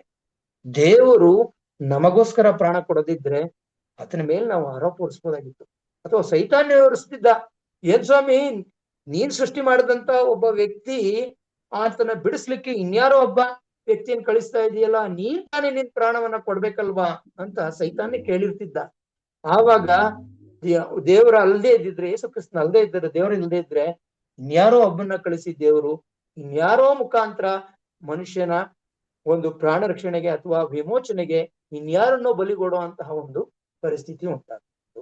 ಆವಾಗ ನಾವು ದೇವರೇ ನಿನ್ನ ಪ್ರೀತಿ ಏನಿದೆ, ನೀನ್ ಎಲ್ಲಿ ಪ್ರೀತಿ ತೋರಿಸಿದ್ಯಾ ಅಂತ ಹೇಳ್ಬೋದಾಗಿತ್ತು. ಖಂಡಿತವಾಗಿ ದೇವರೇ ಆಗಿರೋದ್ರಿಂದ, ದೇವರೇ ಸ್ವತಃ ಮನುಷ್ಯನ ರೂಪದಲ್ಲಿ ನರಾವತಾರ ಎತ್ತಿ ಯೇಸು ಕ್ರಿಸ್ತನ ಇಲ್ಲಿ ಬಂದಿದ್ದು, ಆತನನ್ನ ನಾವು ರಕ್ಷಕನಾಗಿ ಸ್ವೀಕಾರ ಮಾಡೋದು ಎಷ್ಟು ಮುಖ್ಯವೋ ಅಷ್ಟೇ ಮುಖ್ಯವಾಗಿತ್ತು ಐಗುಪ್ತರಿಗೆ. ಹಾಗಾಗಿ ಐಗುಪ್ತರು ಏನ್ ಮಾಡಿದ್ರು, ಅಲ್ಲಿ ದೇವರ ಇರುವಿಕೆಯನ್ನ ಯಾಕೆ ಪ್ರಶ್ನೆ ಮಾಡುದು ಅಂದ್ರೆ, ಇಲ್ಲಿ ಮೋಶೆ ಮಾಡಿದ ಎಲ್ಲಾ ಅದ್ಭುತಗಳನ್ನ ಇವನು ಒಬ್ಬ ಬ್ಲ್ಯಾಕ್ ಮೆಜಿಷಿಯನ್ ಅನ್ನೋ ಮಟ್ಟಕ್ಕೆ ಅವರು ನೋಡಕ್ ಬಂದ್ರು. ಇವನ್ ಮಾಡುವಂತಹ ಪವಾಡಗಳನ್ನ, ಇಲ್ಲಿ ಮತ್ತು ಅದ್ಭುತಗಳನ್ನ ನೋಡುವಾಗ ಅದನ್ನ ಅವರಲ್ಲಿ ಇದ್ದಂತಹ ಮಾಟ ಮಾಂತ್ರಿಕರ ಮುಖಾಂತರ ಮಾಡಿಸ್ಲಿಕ್ಕೆ ಫರೋಹನು ಮುಂದಾಗ್ತಾನೆ, ಮತ್ತೆ ಅದು ಮಾಡಿಸ್ತಾನೆ. ಹಾಗಾಗಿ ಅಲ್ಲಿ ಜನರಿಗೆ ಏನಾಗುತ್ತೆ, ಮೋಶೆಯು ಒಬ್ಬ ವಿಮೋಚಕನಾಗಿ ಅಥವಾ ದೇವರಿಂದ ಕಳುಹಿಸಲ್ಪಟ್ಟವನಾಗಿ ಕಾಣಿಸದೆ, ಮೋಶೆಯು ಒಬ್ಬ ಮಾಂತ್ರಿಕನಂತೆ ಕಾಣಲ್ಪಡುತ್ತಾನೆ. ಇದನ್ನ ನಾವು ಇಲ್ಲಿ ಗಮನಿಸಬೇಕಾಗಿದೆ. ಇಲ್ಲಿ ನಾವು ಈ ವಾರದಾದ್ಯಂತ ಇದನ್ನ ಸಂಪೂರ್ಣವಾಗಿ ಏನ್ ಕಲಿತಾ ಇದ್ದೇವೆ ಅಂತಂದ್ರೆ, ದೇವರು ಹೇಗೆ ನಡೆಸುವನಾಗಿರುತ್ತಾನೆ. ಅದು ಸಕ್ಸಸ್ ಅನ್ನೋದು ಇಮಿಡಿಯೇಟ್ ಆಗಿ ಆಗ್ಬೇಕು, ಅದನ್ನ ಡಿಟರ್ಮಿನೇಷನ್ ಕರೀತಾರೆ. ಮತ್ತೆ we also do not believe in chance or luck. ಏನೋ ಆಕಸ್ಮಿಕವಾಗಿ ಅದೇ ಸರಿ ಹೋಗುತ್ತೆ ಅಂತ ಅನ್ಕೊಳ್ತೀವಲ್ಲ, ಆ ತರದ್ದಲ್ಲ. ಅದಾಗಿದೆ ಅದೇ ಸರಿ ಹೋಗುತ್ತೆ ಬಿಡಪ್ಪ, ಸ್ವಲ್ಪ ದಿನ ಹಂಗೆ ಇಡು ಅಥವಾ ಹಂಗೆ ಬಿಟ್ಟಿರು, ಸ್ವಲ್ಪ ದಿನ ನೋಡೋಣ, ಸರಿ ಹೋಗ್ಬಿಡ್ಬೋದು ಅಂತ ಹೇಳ್ತೀವಲ್ಲ, ಆ ತರ ಬೈ ಚಾನ್ಸ್ ಆಕಸ್ಮಿಕವಾಗಿ ಆಗುವಂಥದ್ದಲ್ಲ. ಆರ್ ಲಕ್, ಅದೃಷ್ಟವಾದವನ್ನು ಕೂಡ ನಾವು ಒಪ್ಕೊಳ್ಳುವಂಥದ್ದು ಹಾಗಿಲ್ಲ. ಅದೃಷ್ಟ ಬೇಕು, ಅದೃಷ್ಟವಾದಿ ಅಲ್ಲ ದೇವರು. ಆತನು ನೇರವಾಗಿ ನಮಗೆ ಬೇಕಾದ್ದನ್ನ ಒದಗಿಸ್ಕೊಡುವಾತನು. ನಮ್ಮ ಕಷ್ಟದಲ್ಲಿ ಇದ್ದಾಗ್ಯೂ ಸಹ ನಮ್ಮ ಜೊತೆ ನಿಲ್ಲುವಾತನು. ನಮಗೆ ಬೇಕಾದಂತಹ ಒಂದು ಭರವಸೆಯನ್ನ ತುಂಬುವಾತನು. ಅಂದ್ರೆ ನಮಗೆ ಹತಾಶರಾದಾಗ, ನಿರಾಶರಾದಾಗ ನಮ್ಮ ಜೊತೆ ನಿಂತು ಧೈರ್ಯ ಪಡಿಸುವಂತ ದೇವರಾಗಿರ್ತಾರೆ. ಇದನ್ನ ನಾವು ಇಸ್ರಾಯೇಲರ ಜೀವಿತದಲ್ಲಿ ಉದ್ದಕ್ಕೂ ನೋಡ್ತಿರ್ತೇವೆ. ಯಾವ ರೀತಿ ಯೆಹೋಶುವನು ಅಂತ ಒಂದು ಸಂದರ್ಭಗಳಲ್ಲಿ ಯಾವ ರೀತಿ ದೇವರ ಜೊತೆಯಾಗಿ ನಿಂತು ಅವರನ್ನ ಗೆಲ್ಲಿಸ್ತಾನೆ ಅನ್ನೋದನ್ನ ನಾವು ಇಲ್ಲಿ ಮೋಶೆಯು ಗೆಲ್ಲುವಂತಹ ಆಟವಲ್ಲ, ದೇವರೇ ಜನರ ಮುಂದೆ ತನ್ನನ್ನ ದಾರಿ ತೋರ್ಪಡಿಸಿಕೊಳ್ಳುವಂತಹ ಒಂದು ಸಂದರ್ಭ. ಈ ಅಧ್ಯಾಯದ ಪೂರ್ತಿ ನಾವು ನೋಡ್ತಾ ಹೋಗ್ತೇವೆ. ಇನ್ನು ಬೇರೆ ಏನಾದ್ರೂ ಇದ್ರೆ ನೀವ್ಯಾರಾದ್ರೂ ಹೇಳ್ಬೇಕು, ಏನಾದ್ರೂ ಇದ್ರೆ ಸೇರಿಸುವಂತದ್ದು ಇರ್ಬೇಕು. ಇಲ್ಲಿ ನಾವು ಇನ್ನೇನು ಹೇಳ್ಬೋದು ಅಂತಂದ್ರೆ, God is not calling us to be successful, ಈ calls us to be faithful. We need to be faithful to his calling, to do what is needed in order to be his good witnesses in whatever stage of growth we find ourselves. ಯಾವುದೇ ರೀತಿಯಾದ ಒಂದು ಸಂದರ್ಭ ಆಗ್ಬೋದು, ಸನ್ನಿವೇಶ ಆಗ್ಬೋದು, ಅಲ್ಲೆಲ್ಲ ನಾವು ಆತನಿಗೆ ಸಾಕ್ಷಿಗಳಾಗಿರುವುದು ಬಹಳ ಮುಖ್ಯವಾದ ಒಂದು ಕೆಲಸವಾಗಿದೆ. ನಾವು ಗೆದ್ದು ಬರುವಂತದ್ದಲ್ಲ, ನಾವು ವಿಜಯವನ್ನ ಸಾಧಿಸುವಂತದ್ದಲ್ಲ, ನಮ್ಮ ಜೀವಿತದಲ್ಲಿ ಸ್ವಾಮಿಗೆ ವಿಧೇಯರಾಗಿ, ಅಂದ್ರೆ ನಂಬಿಗಸ್ತರಾಗಿ ನಾವು ಸಾಕ್ಷಿಗಳಾಗಿ ಜೀವಿಸುವಂಥದ್ದು ಅನೇಕರಿಗೆ ದೇವರ ಪರಿಚಯವನ್ನ ಮಾಡಿಕೊಡುತ್ತೆ. ಇದು ತಾನೇ ಇಲ್ಲಿ ಮುಖ್ಯವಾದ್ದು. ಈಜಿಪ್ಟ್ ಅಂದ್ರೆ ಐಗುಪ್ತ ದೇಶ, ಇಲ್ಲಿ ನಾವು ನೋಡುವಾಗ ಅದು ಎಂತ ದೇಶವಾಗಿತ್ತು, ಅಲ್ಲಿ ಯಾವ ತರವಾಗಿ ದೇವರು ಅದರ ಒಂದು ಪ್ರವಾದನೆಯನ್ನ ಅದರ ಮೇಲೆ ಹೇಳ್ತಾನೆ. ಅದನ್ನೆಲ್ಲ ನಾವು ನೋಡ್ಕೊಂಡು ಹೋಗ್ತೇವೆ. Egypt plays a crucial role in biblical prophecies. What realities in our post modern mega modern age does the symbol of Egypt direct us to and confront us with ಅಂದ್ರೆ ಇವಾಗ ನಾವೇನು ಇಲ್ಲಿ ಎದುರು ನಮಗ್ ಸಿಗ್ತಾ ಇದೆ ನೋಡ್ಲಿಕ್ಕೆ, ಇದೆಲ್ಲ ಯಾವುದನ್ನ ಸಿಂಬಲೈಸ್ ಸಾಂಕೇತಿಕವಾಗಿ ಹೇಳ್ಬೋದಾಗಿದೆ ಅಂದ್ರೆ ಆ ಐಗುಪ್ತ ದೇಶವನ್ನೇ ಸಾಂಕೇತಿಕವಾಗಿ ನಾವು ಬಳಸ್ತಾ ಇರೋದನ್ನ ನೋಡ್ತೇವೆ. ಐಗುಪ್ತ ದೇಶವು ಹೇಗೆ ದೇವರ ಅಸ್ತಿತ್ವವನ್ನ ಪ್ರಶ್ನೆ ಮಾಡಿ, ಐಗುಪ್ತ ದೇಶದ ರಾಜನು ಯೆಹೋವನೆಂಬುವನು ಯಾರೋ ನನಗೆ ಗೊತ್ತಿಲ್ಲ, ನಾನು ಕಳಿಸ್ಲಿಕ್ಕೂ ಆಗೋದಿಲ್ಲ ಅಂತ ಹೇಳ್ತಾನಲ್ಲ, ಹಾಗೆ ಇವತ್ತು ಜನ ದೇವರು ಯಾರು ಅನ್ನೋ ಪ್ರಶ್ನೆಯನ್ನ ಮಾಡ್ತಾ ಇದ್ದಾರೆ. ದಿನದಿಂದ ದಿನಕ್ಕೆ ಯಾವ ಧರ್ಮ ದೊಡ್ಡದು ಅಂತ ನೀವು ಅಂದ್ಕೊಂಡಿದ್ದೀರಾ? ಕ್ರೈಸ್ತ ಧರ್ಮ ದೊಡ್ಡದು ಅಂತ ಅನ್ಕೊಂಡ್ರಿ, ಅದರ ನಂತರ ಇಸ್ಲಾಂ ಧರ್ಮ ಸಂಖ್ಯೆಯಲ್ಲಿ ದೊಡ್ಡದು ಅಂತ ಅನ್ಕೊಂಡಿದ್ದೀರಾ. ಆದ್ರೆ ಇವತ್ತು ನಿರೀಶ್ವರವಾದಿಗಳು, ಪಾಷಾಂಡಿಗಳು ಅಂದ್ರೆ ನಾಸ್ತಿಕವಾದಿಗಳ ಸಂಖ್ಯೆ ದಿನದಿಂದ ದಿನಕ್ಕೆ ಬೆಳೀತಾ ಇದೆ. ಆ ಸಂದರ್ಭವನ್ನ ನಾವು ನೋಡ್ತಾ ಇದ್ದೇವೆ. ಇಂಥ ಸಂದರ್ಭದಲ್ಲೇ ಮೋಶೆ ಅಲ್ಲಿ ಹೇಗ್ ನಡೆಸ್ತನೋ ಇವಾಗ ಆ 3 ದೂತರ ಸಂದೇಶ ಸಾರಲ್ಪಟ್ಟು ನಾವು ಕೂಡ ಎಲ್ಲಿ ನಡೆಸಲ್ಪಡ್ಬೇಕಾಗಿದೆ ಅಂತಂದ್ರೆ ಆ ಪರಮಕಾಣಕ್ಕೆ ನಡೆಸಲ್ಪಡ್ಬೇಕಾಗಿದೆ. ಈ ಕೆಲಸವನ್ನ ಅವತ್ತು ಮೋಶೆನೆ ಮಾಡಿದಂತ ಈ ಕೆಲಸವನ್ನ ಇವತ್ತು ನಾವು ಮಾಡಬೇಕಾಗಿದೆ. ನಾವೇ ದೇವರ ಸಂದೇಶವನ್ನ ಕೊಡುವಂತವರಾಗಿದ್ದೇವೆ. ಮತ್ತೊಬ್ಬ ದೇವದೂತನು ಬಂದನು ಅಂತ ಹೇಳುವಾಗ ಇಲ್ಲಿ ದೇವದೂತನು ಅಂದ್ರೆ ಏನು? ಒಂದು ಸಭೆ ಅಥವಾ ಒಂದು ದೇವರ ಕೆಲಸ ನಡೆಯುವಂತಹ ಮಾಡುವಂತಹ ಒಂದು ಸಭೆಯನ್ನಾಗ್ಲಿ ಒಬ್ಬ ವ್ಯಕ್ತಿಯನ್ನಾಗ್ಲಿ ಹೇಳ್ಕೊಳ್ಬಹುದಾಗಿದೆ. ಅದ್ರಲ್ಲಿ ನಾವು ಕೂಡ ಸೇರಿರ್ತೇವೆ. ಇದು ತಾನೇ ಈ ವಾರದ ಪಾಠದಾದ್ಯಂತ ನಾವು ಕಲಿಯುವರಾಗಿರ್ತೇವೆ. ಮುಂದಿನ ನಾಳೆ ದಿನದಲ್ಲಿ ಮುಂದಿನ ಯೆಹೋವನೆಂಬನು ಯಾರು, ಮತ್ತೆ ಪ್ರತಿದಿನ ಒಂದೊಂದು ಇದಿದೆ, ಶೀರ್ಷಿಕೆ ಅಂತ ಇದೆ. ನಾವು 5ನೇ ಅಧ್ಯಾಯ, 6ನೇ ಅಧ್ಯಾಯ, 7ನೇ ಅಧ್ಯಾಯ ತನಕನೂ ನಾವು ಈ ವಾರದ ಕಲಿತಾ ಹೋಗ್ತೇವೆ. 5ನೇ ಅಧ್ಯಾಯದಲ್ಲಿ ಮೋಶೆ ಮತ್ತು ಆರೋನರು ಫರೋಹನ ಮುಂದೆ ಬರುವಂತದ್ದನ್ನ ನಾವು ನೋಡ್ತೇವೆ. ಫರೋಹನ ಅಲ್ಲಿಂದ ಶುರುವಾಗುತ್ತೆ. ಅಲ್ಲಿಂದ ಶುರುವಾಗಿ ಅಲ್ಲಿ ಫರೋಹನಿಗೂ ಇವ್ರಿಗೂ ನಡೆಯುವಂತಹ ಒಂದು ಸಂಭಾಷಣೆಗಳು, ಮತ್ತೆ ಅಲ್ಲಿ ಹೇಗೆ ಮತ್ತೆ ದೇವರು ಅವರಿಗೆ ಸಹಾಯಕವಾಗಿ ನಿಲ್ತಾನೆ, ಯಾವ ರೀತಿ ಮೋಶೆ ಆ ಒಂದು ಸಂದರ್ಭದಲ್ಲಿ ದೇವರಂತೆ ನೇಮಿಸಲ್ಪಡುತ್ತಾನೆ ಅನ್ನೋದನ್ನ ನಾವು ಕಲಿತೇವೆ. ಇದನ್ನ ಕಲಿತೇವೆ. ನೀವು ಮತ್ತೆ ಯಾರಾದ್ರೂ ಇದಕ್ಕೆ ಸೇರಿಸುವಂತವ್ರು ಯಾರಾದ್ರೂ ಇದ್ರೆ ಸೇರಿಸಬಹುದು. ಯಾವ್ದಾದ್ರು ಪ್ರಶ್ನೆಗಳಿದ್ರು ದಯವಿಟ್ಟು ಕೇಳಬಹುದು. ಸಾಧ್ಯವಾದಷ್ಟು ಎಲ್ಲರೂ ಸೇರಿ ನಾವು ಉತ್ತರವನ್ನ ಕಂಡುಕೊಳ್ಳೋಣ. ಸಭಾಶಾಲೆಯ ಪಾಠದ ಪೀಠಿಕೆಯನ್ನ ತಿಳಿಸಿಕೊಟ್ಟಂತ ಹಿರಿಕರಾದ ಚಿನ್ನಪ್ಪ ಸಾತ್ವಿಕ್ ರವರಿಗೆ ಹೃದಯಪೂರ್ವಕವಾದ ಧನ್ಯವಾದಗಳನ್ನ ಸಲ್ಲಿಸ್ತೇನೆ. ಈ ದಿನದ ಪಾಠವು ಪೀಠಿಕೆಯ ಪಾಠವಾಗಿದೆ. ಹಿರಿಕರು ಹೇಳಿದ ಹಾಗೆ ಯಾವ್ದಾದ್ರು ಪ್ರಶ್ನೆಗಳಿದ್ರೆ ಕೇಳಬಹುದು.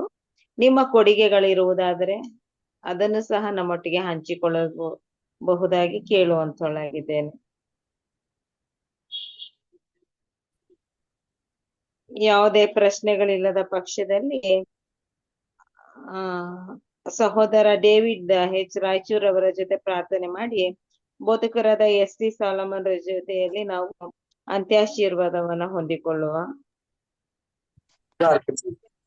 ಡೇವಿಡ್ ಬ್ರದರ್, ಅಲ್ಲಿ ಚಾರ್ಟ್ ಅಲ್ಲಿ ಒಂದು ಹಾಕಿದ್ದೇನೆ. ಪ್ರಾರ್ಥನೆ ವಿಜ್ಞಾಪನೆ ಇರುವುದಾದ್ರೆ ತಿಳಿಸಿ, ನಾನು ಚಾರ್ಟ್ ಅಲ್ಲಿ ಹಾಕ್ತೇನೆ.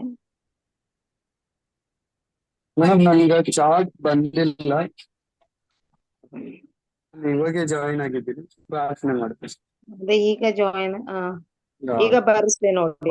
ಓಕೆ, ನಾನು ಹೇಳ್ತೇನೆ. ನಾನು ಚಾರ್ಟ್ ಅಲ್ಲಿ ಇರೋದನ್ನ ಹೇಳ್ತೇನೆ, ಅದನ್ನ ನೆನಪಿಟ್ಕೊಳ್ಳಿ. ಸ್ವಲ್ಪ ಅದನ್ನ ನೋಟ್ ಮಾಡ್ಕೊಳ್ಳಿ ಚಾರ್ಟ್ ಪ್ರಕಾರವಾಗಿ. ಓಕೆ, ಮಣಿ ಅವರು ಫ್ರಾಕ್ಚರ್ ಸರ್ಜರಿ ಸಕ್ಸಸ್ ಆಗಿದೆ, ಅವ್ರಿಗೆ ಪ್ರಾರ್ಥನೆ ಮಾಡಬೇಕು ಎಂಬುದಾಗಿ ಕೇಳ್ಕೊಂಡಿದ್ದಾರೆ. ಅವ್ರಿಗೋಸ್ಕರ ಪ್ರಾರ್ಥನೆ ಮಾಡೋಣ. ಮತ್ತು ಮಂಜುಳಾ ಅವರಿಗೆ ಅವ್ರಿಗೆ ಸಂತಾನ ಅಂದ್ರೆ ಅವ್ರ ಪ್ರೆಗ್ನೆನ್ಸಿ ಆಗಿದೆ, ದೇವ್ರಿಗೆ ಸ್ತೋತ್ರ ಹೇಳಿದ್ದಾರೆ, ಅವ್ರಿಗೋಸ್ಕರ ಪ್ರಾರ್ಥನೆ ಮಾಡೋಣ. ಜೊತೆಗೆ ಸವಿತಾ ಕುಷ್ಟಗಿ ಅವರ ಆರೋಗ್ಯಕ್ಕಾಗಿ ಪ್ರಾರ್ಥನೆ ಮಾಡೋಣ. ಮತ್ತು ಸಾಮ್ಯಲ್ ಡಿ ಅವರ ಆರೋಗ್ಯಕ್ಕಾಗಿ ಪ್ರಾರ್ಥನೆ ಮಾಡೋಣ.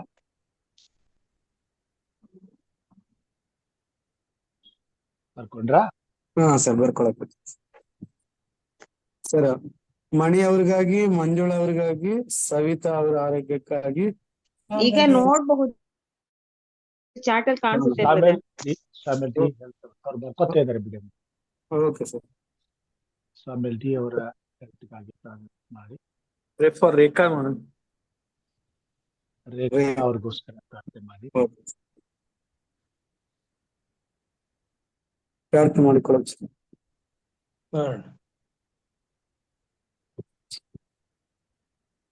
ಮಹೋನ್ನತನು, ಅದ್ಭುತ ಕಾರ್ಯನು, ಆಲೋಚನಕರ್ತ ಆಗಿರುವಂತ ನಮ್ಮ ದೇವರೇ, ನಿಮ್ಮ ಪರಿಶುದ್ಧ ನಾಮಕ್ಕೆ ಸ್ತೋತ್ರ ಸ್ವಾಮಿ. ಸ್ವಾಮಿ, ನೀವು ಇಸ್ರಾಯೇಲ್ರನ್ನು ಐಗುಪ್ತ ದೇಶದಿಂದ ಸ್ವಾಮಿ ಬಿಡುಗಡೆ ಮಾಡಿ ಅವರಿಗೆ ವಿಮೋಚನೆಯನ್ನು ದಯಪಾಲಿಸಿದ್ರಿ ಸ್ವಾಮಿ. ಹೌದು ಕರ್ತನೆ, ಮೋಶೆ ಆರಂಭದಲ್ಲಿ ನೋಡಿದಾಗ ಸ್ವಾಮಿ ಆತನು ಸ್ವಾಮಿ ನೆಪಗಳು ಕೂಡ ಹೇಳಿದನು ಸ್ವಾಮಿ, ನಿಮ್ಮ ಸೇವೆ ವಿಷಯದಲ್ಲಿ ಇಸ್ರಾಯೇಲ್ ಬಿಡಿಸಬೇಕಾದ್ರೆ ಸ್ವಾಮಿ ಐಗುಪ್ತ ದೇಶದಿಂದ ನಾನು ವಾಕ್ತ ಚಾತುರ್ಯ ಇರ್ಲಾರ್ದವನು ಈ ಕೆಲಸಕ್ಕೆ ಬೇರೆಯವರನ್ನು ನೇಮಿಸು ಎಂಬುದಾಗಿ ಅನೇಕ ಹೇಳಿದ್ರು ಕೂಡ ಸ್ವಾಮಿ, ನೀವು ಆತನನ್ನು ಬಳಸಿಕೊಂಡು ಕರ್ತನೆ ಇಸ್ರಾಯೇಲ್ರನ್ನು ಐಗುಪ್ತ ದೇಶದಿಂದ ಬಿಡುಗಡೆ ಮಾಡಿ ಕರ್ತನೆ ಆ ಒಂದು ಕಾನಾನ್ ದೇಶಕ್ಕೆ ಅವರನ್ನು ಸೇರಿಸಿದ್ರು ಎಂಬುದಾಗಿ ನಾವು ನೋಡ್ತೀವಿ ಸ್ವಾಮಿ. ಅದೇ ರೀತಿಯಾಗಿ ಸ್ವಾಮಿ, ನಾವು ಈ ಲೋಕದಲ್ಲಿ ಸ್ವಾಮಿ ನಿಮ್ಮ ಸೇವೆ ಮಾಡಲು ಅನೇಕ ಸಂದರ್ಭಗಳಲ್ಲಿ ನಾವು ಅನೇಕ ಮಾತುಗಳನ್ನು ಹೇಳುವಂತವರಾಗಿದ್ದೀವಿ ಸ್ವಾಮಿ. ನಮಗೆ ಆ ಕೆಲಸ ಉಂಟು, ಈ ಕೆಲಸ ಉಂಟು ನಾವು ಸ್ವಾಮಿ ಎಂಬುದಾಗಿ ನಮ್ಮ ದಿನನಿತ್ಯದ ಕೆಲಸಗಳಲ್ಲಿ ನಾವು ಮುಳುಗಿ ಸ್ವಾಮಿ ನಾವು ನಿಮ್ಮ ಸೇವೆ ವಿಷಯದಲ್ಲಿ ಹಿಂಗೆಯುವ ಮನುಷ್ಯರಾಗಿದ್ದೀವಿ ಸ್ವಾಮಿ. ಒಂದು ವೇಳೆ ನಾವು ಹಾಗೆ ಮಾಡಿರುವಂತ ಪಕ್ಷದಲ್ಲಿ ಕರ್ತನೆ ನಮ್ಮನ್ನು ಮನ್ನಿಸು ಸ್ವಾಮಿ. ನಾವು ನಿಮ್ಮ ಸೇವೆಯ ವಿಷಯದಲ್ಲಿ ಯಾವಾಗ್ಲೂ ನಾವು ಸಿದ್ಧರಾಗಿರುವಂತೆ ಕರ್ತನೆ, ನಾವು ಯಾವಾಗ್ಲೂ ನಿಮ್ಮ ಒಂದು ವಾಕ್ಯವನ್ನು ಸಾರಲು ಸ್ವಾಮಿ ನಾವು ಸಿದ್ಧರಾಗಿರುವಂತೆ ನಮ್ಮನ್ನು ಬಲಪಡಿಸ್ರಿ ಕರ್ತನೆ. ಹೌದು ಕರ್ತನೆ, ಇಂದು ಸ್ವಾಮಿ ಚಿನ್ನಪ್ಪ ಸಾತ್ವಿಕ್ ಸಾರ್ ಅವರು ಹೇಳಿರುವಂತ ರೀತಿಯಲ್ಲಿ ಕರ್ತನೆ ಮೋಶೆಯ ಜೀವನದಲ್ಲಿ ನಡೆದಿರುವಂತ ಎಲ್ಲಾ ಒಂದು ಘಟನೆಗಳಿಗಾಗಿ ನಾವು ಪ್ರಾರ್ಥನೆ ಮಾಡ್ತೀವಿ. ಈಗ ಸ್ವಾಮಿ ಆತನು ಸುಲಭವಾದ ಕೆಲಸ ಅನ್ಕೊಂಡಿರ್ಬಹುದು ಸ್ವಾಮಿ, ಆದ್ರೆ ಸ್ವಾಮಿ ಅದು ಎಷ್ಟು ಕಠಿಣವಾಗಿ ಪರಿಣಮಿಸ್ತು ಕರ್ತನೆ. ಅವನು ಸ್ವಾಮಿ ಅಲ್ಲಿಂದ ಬಿಡಿಸಬೇಕಾದ್ರೆ 10 ಉಪದ್ರವಗಳು ಸ್ವಾಮಿ, ಆದ್ರೆ ಸ್ವಾಮಿ ಯಾವುದು ಕೂಡ ಇಸ್ರಾಯೇಲ್ ಕುಟುಂಬಕ್ಕಾಗ್ಲಿ ಸ್ವಾಮಿ ಯಹೂದ್ಯರಿಗಾಗ್ಲಿ ಅದು ಮುಟ್ಟಲಿಲ್ಲ ಕರ್ತನೆ. ಈ ಒಂದು ಕೊನೆ ಕಾಲದಲ್ಲಿ ಕೂಡ ಸ್ವಾಮಿ ಈ ಲೋಕದಲ್ಲಿ ಎಷ್ಟೇ ಕಷ್ಟಗಳು ಸಮಸ್ಯೆಗಳು ಸಂಭವಿಸಿದ್ರು ಕೂಡ ನಾವು ನಿಮ್ಮನ್ನು ನಂಬಿರುವಂತ ದಾಸರ ಕುಟುಂಬಗಳಿಗೆ ಸ್ವಾಮಿ ನೀವೇ ನಮ್ಮ ರಕ್ಷಕನಾಗಿದ್ದು ನಮ್ಮನ್ನು ಬಲಪಡಿಸಿ ನಡೆಸುವಂತವರಾಗಿದ್ದೀರಿ ಎಂಬುದಾಗಿ ಈ ಒಂದು ವಿಮೋಚನ ಕಾಂಡದಿಂದ ನಾವು ಯಾವ ರೀತಿ ನಾವು ಜೀವಿಸ್ಬೇಕು ಎಂಬುದನ್ನು ನಾವು ಕಲೀಲಿಕ್ಕೆ ಹೋಗುತ್ತಿರುವಾಗ ನಮ್ಮನ್ನು ಬಲಪಡಿಸ್ತೀರಿ ಸ್ವಾಮಿ. ಧೈರ್ಯವನ್ನು ಕೊಡ್ರಿ. ನಿಮ್ಮ ವಾಕ್ಯದ ಮುಖಾಂತರ ಕರ್ತನೆ ನಮ್ಮನ್ನು ಎಚ್ಚರಿಸ್ತಾ ಬಂದದಕ್ಕಾಗಿ ಸ್ತೋತ್ರ ಸ್ವಾಮಿ, ಸ್ತೋತ್ರ. ಈಗ ಸ್ವಾಮಿ ಈ ಕೂಟದಲ್ಲಿ ಕರ್ತನೆ ಪ್ರಾರ್ಥನೆ ವಿಜ್ಞಾಪನೆಗಳನ್ನು ಕೇಳಿರುವಂತ ಮಣಿಯವರಿಗಾಗಿಯೂ, ಮಂಜುಳಾ ಅವರಿಗಾಗಿಯೂ, ಸವಿತಾ ಅವರಿಗಾಗಿಯೂ ಸ್ವಾಮಿ, ಸಾಮ್ವೆಲ್ ಡಿ ಅವರಿಗಾಗಿಯೂ ಮತ್ತು ರೇಖಾ ಅವರಿಗಾಗಿಯೂ ನಾವು ಪ್ರಾರ್ಥನೆ ಮಾಡ್ತೀವಿ ಸ್ವಾಮಿ. ಇವರ ಸಮಸ್ಯೆಗಳು ನಿಮಗ್ ಗೊತ್ತುಂಟು ಸ್ವಾಮಿ, ಅವರ ಹೃದಯದ ಆಲೋಚನೆಗಳು ನಿಮಗ್ ಗೊತ್ತಿದೆ ಸ್ವಾಮಿ. ಹೌದು ಸ್ವಾಮಿ, ಎಲಿಯಾಬನನ್ನು ನೋಡಿಸ್ಬರ್ತೇನೆ, ನಾನು ಮನುಷ್ಯರಂತೆ ಹೊರಗಿನ ತೋರುವಿಕೆಯನ್ನು ನೋಡುವುದಿಲ್ಲ, ಹೃದಯವನ್ನು ನೋಡುವಂತವನಾಗಿದ್ದೇನೆ ಎಂಬುದಾಗಿ ನಿಮ್ಮ ವಾಕ್ಯ ಹೇಳುತ್ತದೆ ಸ್ವಾಮಿ.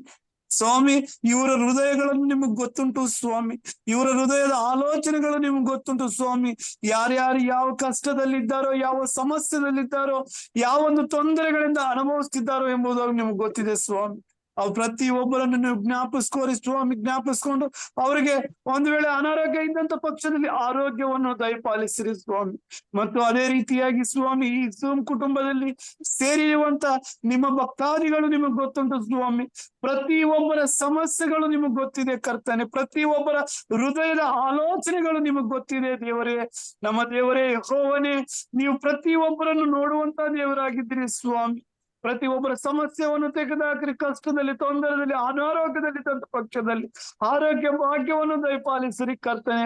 ಈಗ ಸ್ವಾಮಿ ವಾಕ್ಯವನ್ನು ಒಂದು ಕಿವಿಯಿಂದ ಕೇಳಿ ಮತ್ತೊಂದು ಕಿವಿಯಿಂದ ಬಿಟ್ಟು ಹೋಗಲಾರದೆ ಕರ್ತನೆ, ಅದು ಹೃದಯದಲ್ಲಿ ಭದ್ರವಾಗಿಟ್ಕೊಂಡು ಈ ಕೊನೆಯ ಕಾಲದಲ್ಲಿ ಸ್ವಾಮಿ ನಾವು ಜೀವಿಸಲು ನಮ್ಮನ್ನು ಬಲಪಡಿಸಿದ್ರಿ ಸ್ವಾಮಿ. ನಮಗೆ ಧೈರ್ಯ ಶಕ್ತಿಯನ್ನು ದಯಪಾಲಿಸಿ ನಿಮ್ಮ ಪರಿಶುದ್ಧ ಆತ್ಮದಿಂದ ನಮ್ಮನ್ನು ತುಂಬಿಸಿರಿ ಪ್ರಭುವೇ. ನಿಮಗೆ ಸ್ತೋತ್ರ.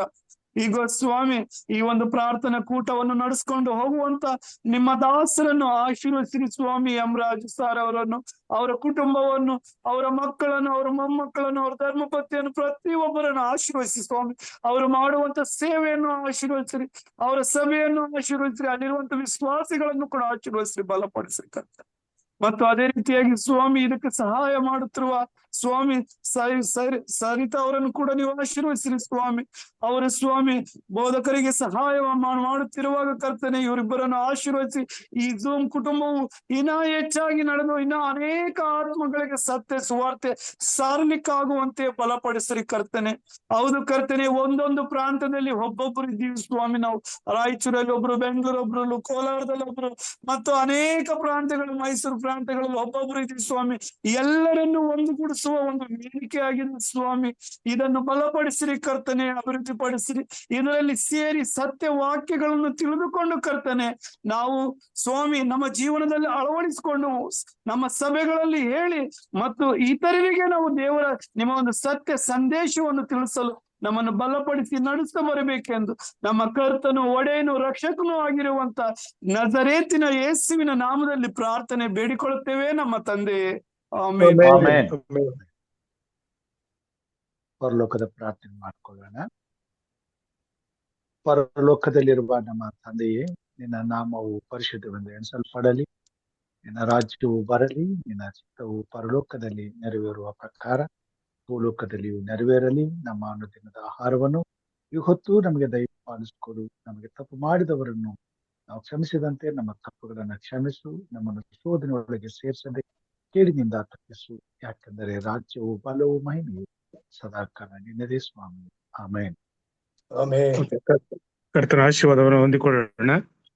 ಈಗ ನಮ್ಮ ಕರ್ತನಾದ ಯೇಸು ಕ್ರಿಸ್ತನ ಕೃಪೆಯು, ತಂದೆಯಾದ ದೇವರ ಪ್ರೀತಿಯು, ಪವಿತ್ರಾತ್ಮನ ಅನ್ಯೋನ್ಯತೆ, ಐಕ್ಯತೆ, ಶಾಂತಿ, ಸಮಾಧಾನವು ಇದು ಮಾಧ್ಯಮದಲ್ಲಿ ಇಂದ ನಿನ್ನ ವಾಕ್ಯವನ್ನು ಕೇಳಲು ಬಂದಿರುವಂತ ಪ್ರತಿಯೊಬ್ಬ ನಿನ್ನ ಮಕ್ಕಳ ಮೇಲೆ ನಿನ್ನ ಕೃಪೆ ಹೇರಳವಾಗಿರಲಿ. ಹಾಗೂ ಸ್ವಾಮಿ ಇಂದು ವಾಕ್ಯವನ್ನು ಹಂಚಿಕೊಟ್ಟಂತ ನಿನ್ನ ಪ್ರಿಯ ದಾಸರಾದಂತ ಚಿನ್ನಪ್ಪ ಸಾತ್ವಿಕ್ ಅವರ ಮೇಲೆಯೂ ನಿನ್ನ ಆಶೀರ್ವಾದವಿರಲಿ ಸ್ವಾಮಿ. ಹಾಗೂ ವಿಶೇಷವಾಗಿ ಪ್ರತಿಯೊಂದು ವಿಜ್ಞಾಪನೆಗಳ ಮೇಲೆ ನಿನ್ನ ಆಶೀರ್ವಾದವಿರಲಿ. ಇಲ್ಲಿ ಬಂದು ಸೇರುವಂತ ಒಬ್ಬೊಬ್ಬರು ನಿನ್ನ ಆಶೀರ್ವಾದಗಳನ್ನ ಹೇರಳವಾಗಿ ಪಡೆದುಕೊಂಡವರಾಗಿ ನಿನ್ನ ಪವಿತ್ರ ಪ್ರಸನ್ನತೆಯಲ್ಲಿ ಅವರು ಬೆಳೆಯುವ ಹಾಗೆ ನೀನ್ ತಾನೇ ನಮ್ಮೆಲ್ಲರನ್ನು ಇಂದು ಎಂದೆಂದು ನಡೆಸುತ್ತಾ ಬರಬೇಕಾಗಿ ಯೇಸು ಕ್ರಿಸ್ತರಲ್ಲಿ ಪ್ರಾರ್ಥಿಸ್ತೇವೆ ತಂದೆಯೇ. ಆಮೆನ್. ಆಮೆನ್. ಆಮೆನ್. ಸಭಾಶಾಲೆಯ ಪಾಠವನ್ನ ಸವಿವರವಾಗಿ ತಿಳಿಸಿಕೊಟ್ಟಂತಹ ಹಿರಿಕರಾದ ಚಿನ್ನಪ್ಪ ಸಾತ್ವಿಕ್ರವರಿಗೂ, ವಿಶೇಷ ಗೀತೆಯನ್ನ ಹಾಡಿದಂತಹ ಹಿರಿಕರಾದ ಕೃಪಾ ಸಾಮ್ಯಲ್ ರವರಿಗೂ, ಪ್ರಾರಂಭದ ಹಾಗೂ ಅಂತ್ಯದ ಪ್ರಾರ್ಥನೆಯನ್ನ ಮಾಡಿದಂತಹ ಸಹೋದರರುಗಳಿಗೂ ಧನ್ಯವಾದಗಳನ್ನ ಸಲ್ಲಿಸ್ತೇನೆ. ಅಂತ್ಯಾಶೀರ್ವಾದ ನೀಡಿದಂತಹ ಬೋಧಕರಿಗೂ ಸಹ ಧನ್ಯವಾದಗಳು. ಕುಟುಂಬದಲ್ಲಿ ಸೇರಿ ಬಂದಿರ್ತಕ್ಕಂಥ ಪ್ರತಿಯೊಬ್ಬೊಬ್ಬರಿಗೂ ಯೇಸು ಕ್ರಿಸ್ತನ ಸುಮಧುರ ನಾಮದ